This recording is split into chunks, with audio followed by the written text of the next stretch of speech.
বৌমা, এখনো ওঠোনি নাকি? আমার সকালে চা দিলে না তো। বৌমা, কোথায় তুমি? আমার চা দেবে না নাকি? এই যে মা ধরেন আপনার চা। আমি রান্না করছিলাম, তাই আসতে আমার একটু দেরি হয়ে গেছে। আচ্ছা ঠিক আছে, যাও।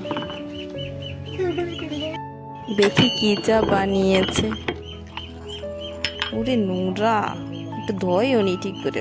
এই কি খাওয়া যায়? তোমার রান্না বান্না কত দূর? এই তো মা, পিড়াই হয়ে গেছে। একটু তাড়াতাড়ি সেরে এদিকে একটু এসো।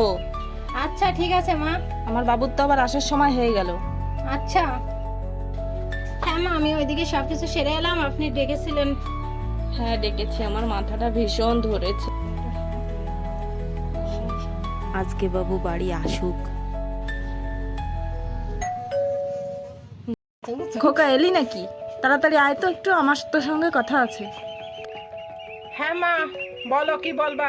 এখনো এসে পারলাম না, ফ্রেশ হলাম না। শোন বাবা, দেখ কি একখান বউ আনিছিস। রান্নাটাও আমার করতে হয়েছে। একটু মাথাটা ধরেছে, কলাম একটু চুলি তেলটা মালিশ করে দি, তাও বলে পারবে না। দেখ তুই।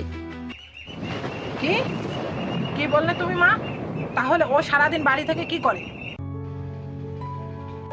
দেখো, আমি তোমাকে আবার বলতেছি, কাল থেকে যদি আমি আর তোমার নামে নালিশ শুনি, আর তোমাকে এখানে আমি কি করতে নিয়ে আইছি? খাওয়াতে আর ঘুমাতে? আর কাল থেকে যদি আমার মা রান্না করে আর তোমার যদি নালিশ শুনি, তখন কিন্তু খুবই খারাপ হবে। ভালো করে দেখে এইভাবে ভালো করে। কি যে করি এদেরকে নিয়ে।